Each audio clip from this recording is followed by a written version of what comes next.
And with that, I'd like to turn it back over to Lisa, who is going to introduce our next speaker. Welcome, everybody. I am absolutely delighted to be the person who gets to introduce our next speaker, who is two things. One, he is the H. Richard Dietrich Jr. Curator of American Decorative Arts at the Philadelphia Museum of Art. And he is my adult friend of longest standing. David's distinguished career is characterized by having done numerous exhibitions and publications. During his time at Yale, the Yale University Art Gallery, prior to joining the Philadelphia Museum, he served as curator for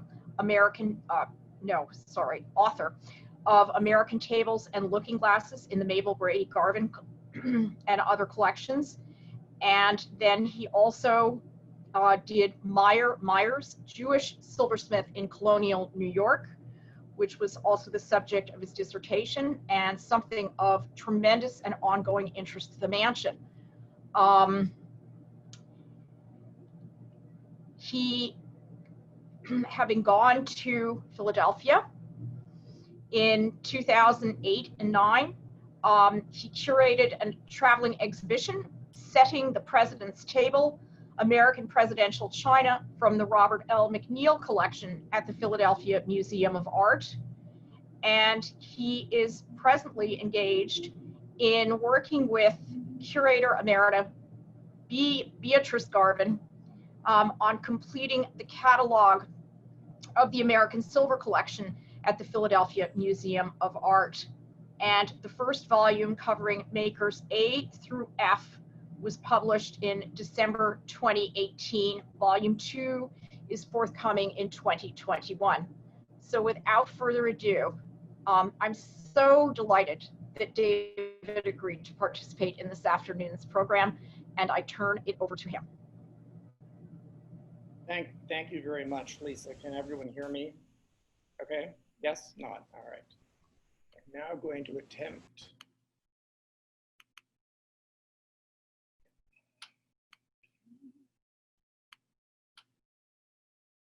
All right, I'm going to, in the brief amount of time I have this afternoon, I'm going to give you an overview of the ceramic tablewares that George Washington used for entertaining guests at different times in his life, both at Mount Vernon and in New York and Philadelphia when he was serving as president.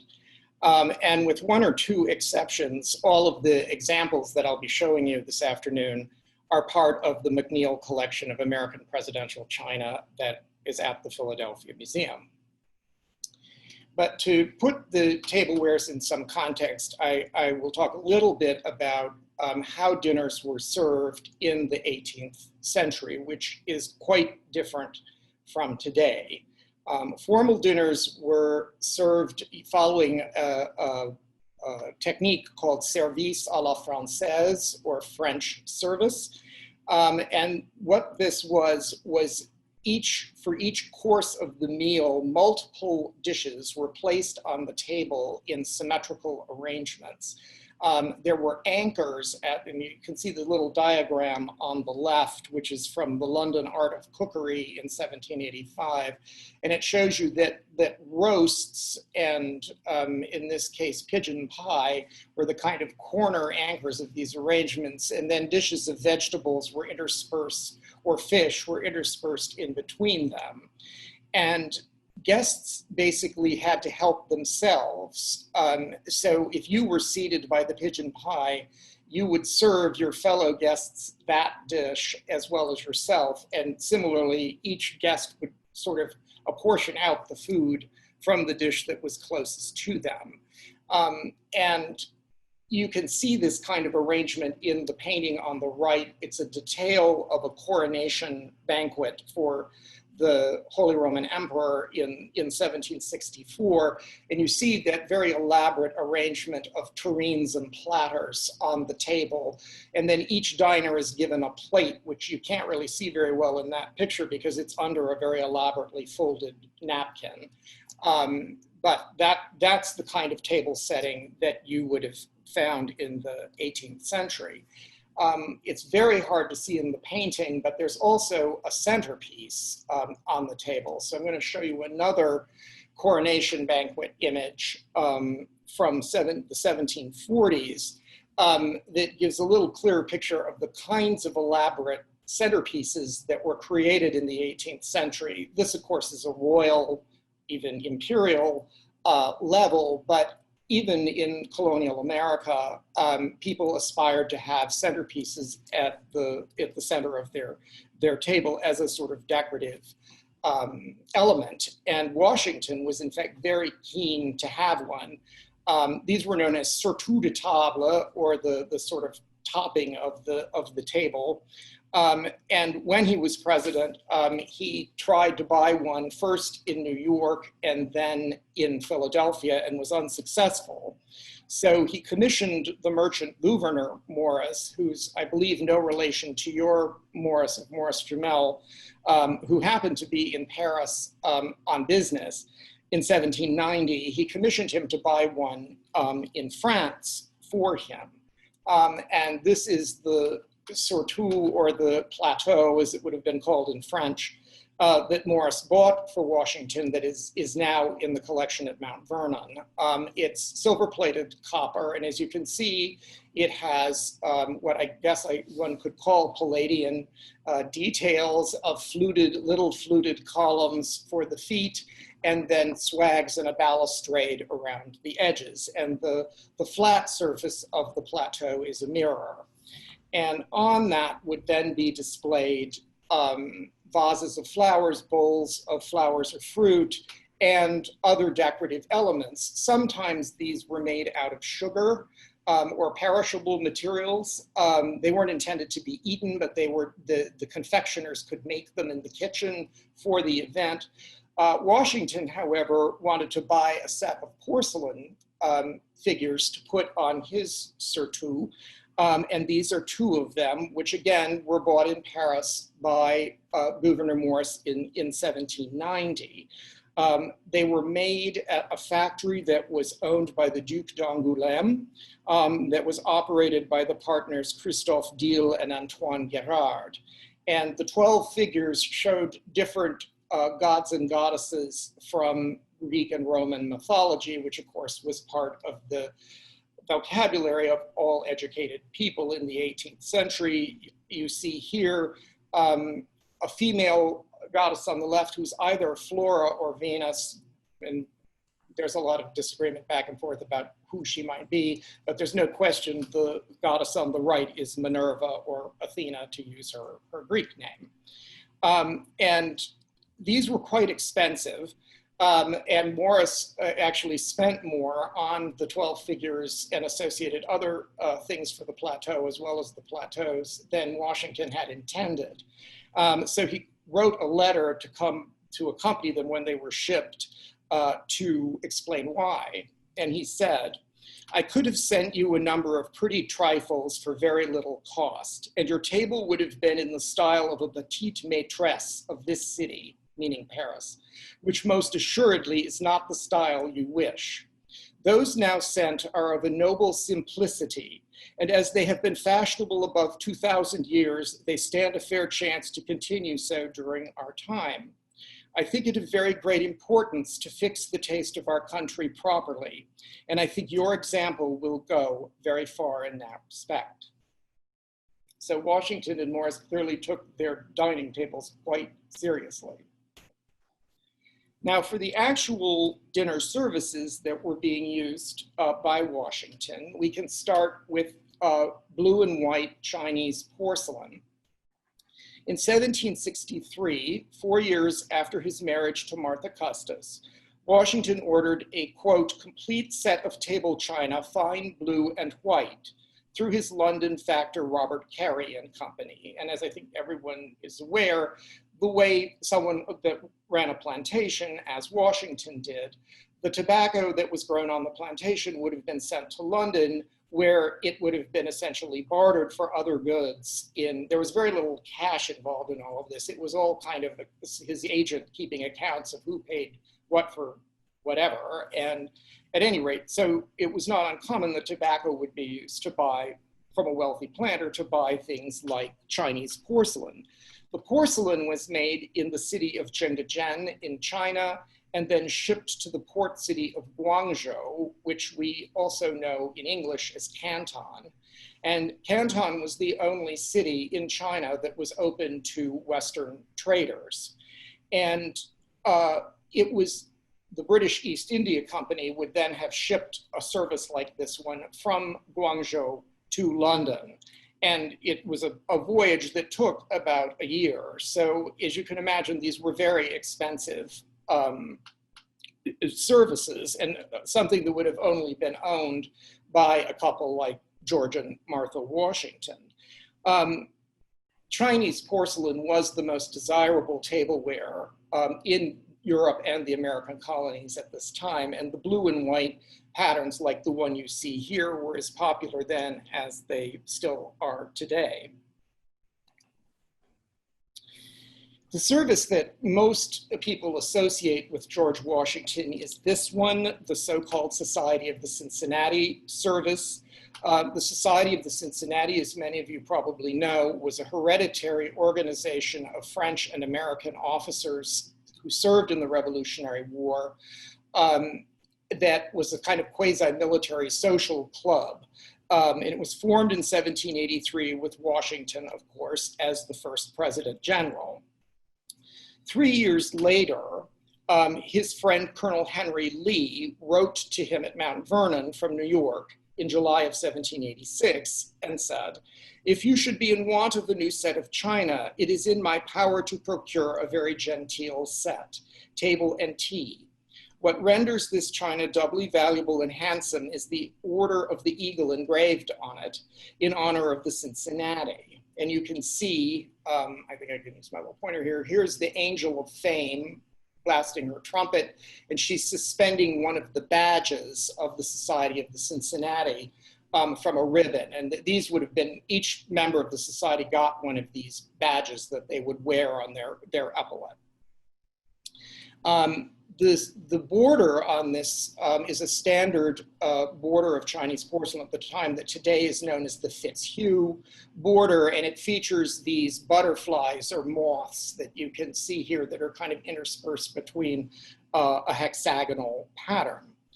Where this service came from, we believe, is it was ordered in Guangzhou in 1784 by Samuel Shaw, who was a founding member of the society, and also the supercargo on the Empress of China, which was the first United States vessel to go to China, as opposed to prior to the American Revolution, all goods from China had to go through London before they could go to the colonies. So part of our War of Independence was to be able to trade directly with other nations instead of having to go through England. So Shaw apparently bought this set for himself in Guangzhou in 1784, but then when he returned to the United States, he decided to sell it in 1786 because he was appointed the US consul to Guangzhou in that year and returned to China. So he didn't obviously need to take China to China at that point. Now, as was typical of 18th century dinner services, there were only a few types of plates like the one you see here, but there were many serving vessels that again would have been arranged on the table as you saw in a symmetrical arrangement holding the different courses in each course of the meal. So there were tureens in multiple sizes like the one you see on the left, or platters in multiple sizes like the one you see on the right. Now, as you know, Washington became president in 1789 in New York City, and he took the Cincinnati service with him, but he needed an additional service for entertaining because many of his dinners had more people than it could serve. As it happened, at the very time that he was moving into a larger house on Broadway, the French minister, the Comte de Moustier, the minister to the United States, was being recalled to Paris. And the Comte decided to sell a lot of his possessions before returning to France. And among the things he sold was a 309-piece dinner service in white porcelain with these narrow gold borders. And Washington purchased it for 136 pounds. This style of sort of minimal decoration was very fashionable at the time because it showed off the purity of the white porcelain. And the European factories like Sèvres, which is where the bulk of the Comte de Moustier's service was made, they were very proud of being able to equal the quality of Chinese porcelain. Like the Cincinnati service, there were a couple of sizes of plates, but again, the forms, it had a variety, much larger variety than the Cincinnati service, of different forms for serving that more closely reflected European and particularly French styles of serving dinner.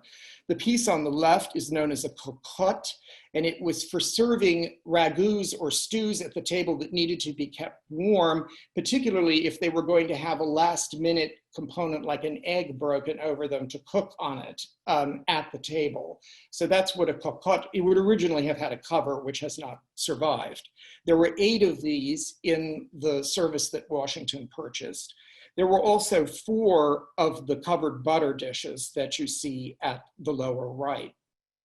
And I should add that the cocotte was actually made at a different factory than Sèvres. And what seems to have happened is that the Comte de Moustier bought the core of his service at Sèvres in 1778 and then added pieces from other factories like the Comte d'Artois factory, which made the cocotte.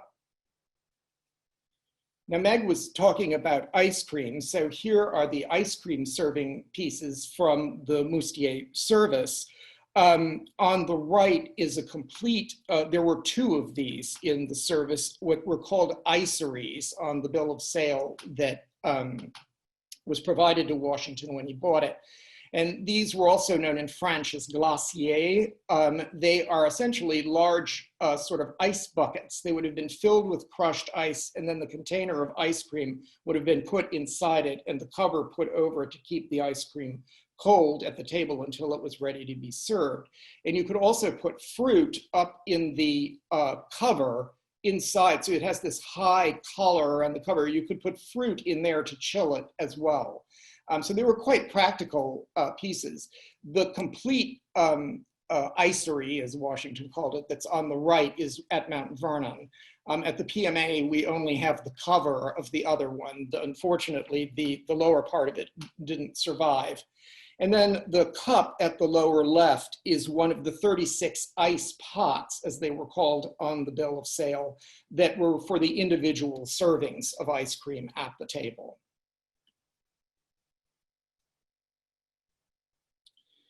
Another service of French porcelain was a gift to George Washington during the Revolutionary War. And the man who gave it to him was Adam Philippe, the Comte de Custine-Sarec.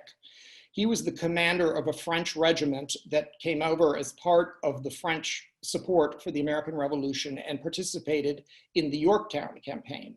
And like many of other French aristocrats, the Comte de Custine owned a porcelain factory, in this case, the Niedervier porcelain factory, which is near the city of Strasbourg. In July of 1782, Custine's regiment was encamped in Alexandria, Virginia, and George Washington was not at Mount Vernon at the time, but Martha Washington invited Custine and his fellow officers to dinner at Mount Vernon. And as a hostess gift, he brought her a tea and coffee service made at his Niedervier factory.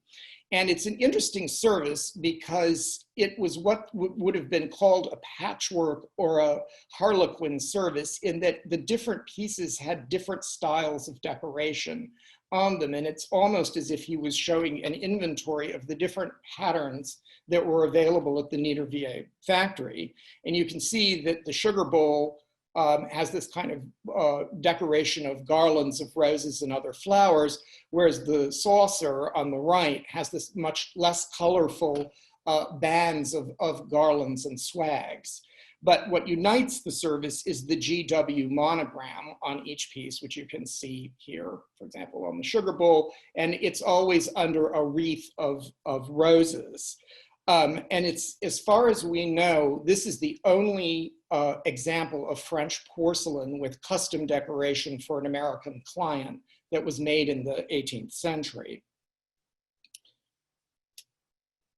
Finally, another gift to the Washingtons, in this case to Martha Washington, was the so-called States service, a 40-piece dessert service. This came from China. Again, the porcelain would have been made in Jingdezhen. The overglazed decoration, however, was done in Guangzhou from original designs by a fellow named with the wonderful name of Andreas Everardus von Barquist. As you might guess, he was Dutch originally, but he was such a fan of the American Revolution that he decided to become an American citizen in 1784, even though he was serving as the director of the Dutch East India Company in Guangzhou. After he decided to retire in 1796, he actually moved to Philadelphia, where he built a house called China's Retreat on the Delaware River and filled it with all kinds of treasures that he had found in China. But knowing that he was going to move to Philadelphia, he decided he wanted to ingratiate himself with the first family. So he had this set made as to be given as a gift to Martha Washington.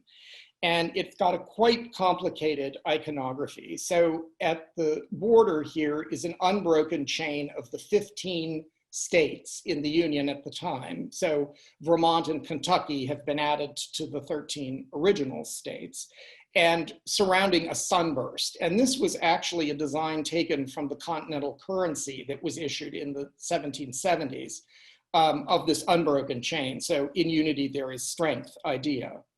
And then the very outside border of the piece is a blue snake that's swallowing its tail. And this is a Roman emblem for eternity. So again, the unity of the states will make the United States endure forever as a country.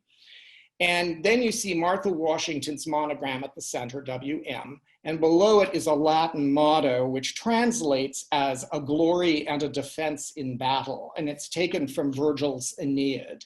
And again, the folks in the class of social class that would have been seeing this service in the Washington's home would have gotten the reference to the Aeneid and its reference to the heroism of the Americans in overthrowing their oppressors and becoming an independent country. We're not quite sure what this service was intended to be used for.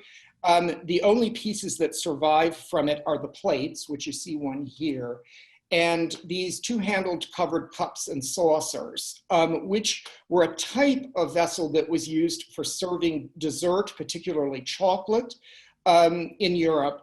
But there's no pot, no chocolate pot or nor teapot that has survived. There is a sugar bowl that survives without its cover, but nothing else. So we're not quite sure what it was used for or whether Martha Washington simply kept it in a cabinet for display.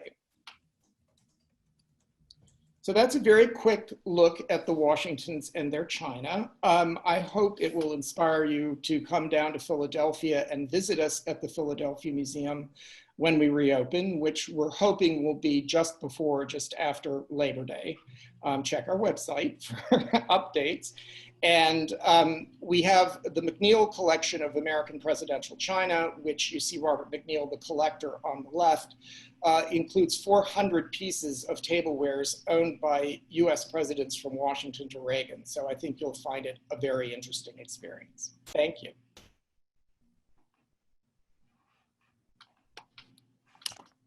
David, thank you so much. That was extremely interesting and prompted some questions that I would like to share with you.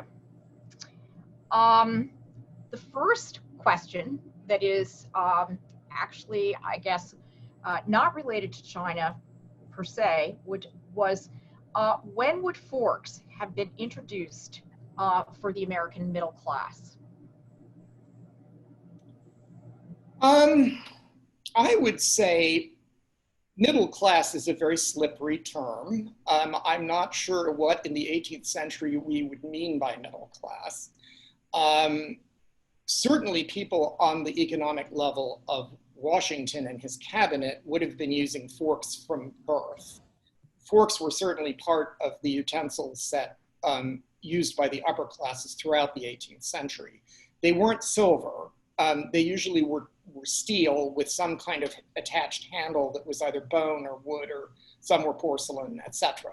You don't get silver forks really until the 19th century, but forks were certainly there. How far down the economic scale they go, I don't know, but I will also say that a lot of the food that was eaten by less well-to-do people in the 18th century, you didn't need a fork for, because it tended to be stews, things that were cooked in a pot on the hearth. And so they were pretty easy to eat with spoons and knives. But forks were certainly around. I hope that answered the question. More inquiry to come. So, with regard to the meal, there are questions regarding how many courses would the meal have been? Typically there were only 3. So there was a first course, a second course, and then a dessert course. Because again, and maybe I can just go back. You know, there was a lot of different food in each course. So this is the second course. They've already had round 1 before they got this one. And you've got, you know, capon, duck, pig, ragu of pig's feet, pigeon pie, crayfish, crab, broccoli, stewed celery, asparagus, and wild duck. So, you know, there's a lot of food at each of these courses.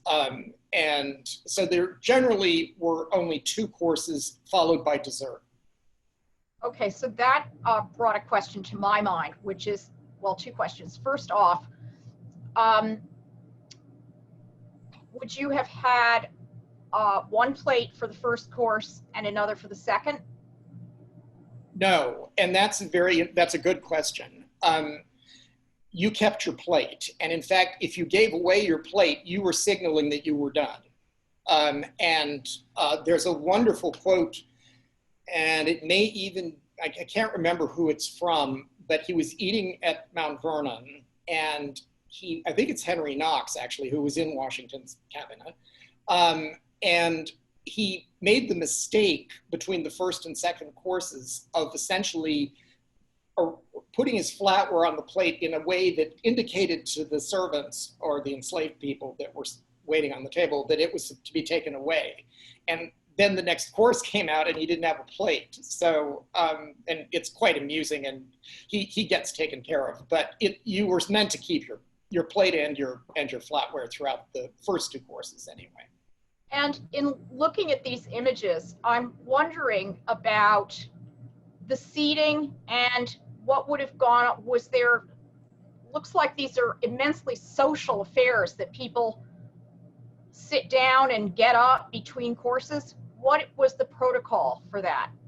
No, well, the picture is very misleading because that's a coronation banquet for the Holy Roman Emperor. And you see the emperor and his wife sitting at the back, the very back of the picture. And you will notice that no one else is eating because, of course, you can't eat in the presence of the emperor and the empress. So the tables are all set, but everyone's essentially milling around waiting for them to finish their meal before they can sit down. But that's a different protocol than existed in the colonies or in the new United States. Actually, since we were talking about the serving alcove, one of the advantages of service à la française was that basically once the servants or the enslaved workers put their dishes on the table, they withdrew and they kind of hung out in the background waiting to be called. But they were not like in the 19th century where you have service à la Russe, which is each dish is individually plated and served. You have footmen hovering all around, constantly adding and removing plates to individual diners. So the old-fashioned service à la française basically put the onus of serving on the guests, but what it did was it kept the servants out of earshot for their conversations. So in a way, it kind of gave them more privacy. Clearly, the people eating in Vienna were not getting a lot of privacy at their dinner, but that's a different scenario. So then you also commented about, when you were speaking about the last service, the sort of, as you called it, I believe, Harlequin service, that it didn't have a tea and coffee pot. And what I was yeah. And what I was wondering is, would all China services have had such, and then silver would be introduced as well, or would how was silver introduced to the table, and would these things have been components of all China services? That's a great question, Lisa. The confusion we have over the states China is Martha Washington's description of it in her will, where she leaves it to her grandson, George Washington Parke Custis, and she says, I leave him my set of tea china with my initials MW on it. If there was a teapot with this service, which there may have been, it's gone. These cups are not cups you would conventionally use with drinking tea, and there are no teacups that we know of that survive from it. So we don't know whether she was just using that as a kind of shorthand description, but to take the larger point of your question, silver would have been part of all of the dinners. I mean, there would have been silver sauce boats on the tables. There would, of course, obviously silver flatware. There could have been silver tureens, although they were very uncommon in the colonies. Teawares, there tend to be silver more commonly than for table dining. But you definitely, as you know, I mean, Washington certainly owned a silver teapot that he bought in New York. He also bought another teapot from the silversmith John David when he was in Philadelphia. So they certainly had silver teawares. You couldn't drink, obviously you needed the porcelain cups to drink the tea, but other than that, they certainly had plenty of silver. And Lisa, do you have one final question for David? Are there other known sets that Washington had, or do you feel that you know, what the PMA has represents, if you will, the repertoire of China that the president, or that Washington would have used, and what might have been used when he was at Morris-Jumel, either during the period of the war or no, sorry, or for the cabinet dinner. Well, you all probably know much more about the cabinet dinner than I do. I don't know who was hosting it. They could have, of course, if he was the host, they could have brought his dinner service up from the president's house in New York, but I don't know. I can tell you there's a wonderful letter from Washington from Valley Forge where he talks about a dinner that they have in his tent, which is the one that's now in the American Revolution Museum here in Philadelphia, where they're eating off tinned sheet iron plates, which is what we sometimes call tollware. And he makes the comment that these used to be tinned sheet iron, but now we're just eating off the iron because the tin has been worn off. And so in the field or during the war, things, I think, got pretty rugged in terms of dining. You know, these porcelain sets were obviously not something that could really be used except in a, you know, very genteel situation, shall we say. But to answer your other question, Yes, we have representative examples of all of the sort of services that Washington, porcelain services that Washington is known to have owned. But Washington owned a lot of other ceramics besides these that simply have not survived. He owned English salt glazed stoneware. He owned, that was used at Mount Vernon on a daily basis. He owned creamware. There was creamware purchased for the president's house in Philadelphia in the 1790s, and none of that can be identified today. There are some fragments that were excavated at Mount Vernon, so we know what some of the things looked like, but no whole pieces of those. Because they weren't as expensive or precious as the porcelain, they haven't survived. Interesting. Many parallels that the precious often survives. Once again, we thank you, David, for a fabulous presentation. We want to lure you back to talk to us about silver in New York. And having said that, I would like to remind you all that programs like this are brought to you because of your support. And I realize I sound a bit like the traditional PBS commercial for those of you that might have that historical memory. But the reason that adages and aphorisms become such is because of the truth that lies within. We need you to be part of our community by listening, by being part of programs like this, by contributing your questions and your comments. And for those of you that are able, we invite your financial support because it does make such a difference to us at the mansion in terms of the programs that we offer, both now when our doors are closed, but we reach you virtually, and then in person, or I should say when our doors open, when we will reach you both in person, but our virtual presence will also continue. And to have this kind of robust programming really requires a great deal of effort. And with that, I'd like to just say, hats off to the Mansion team for a really splendid event.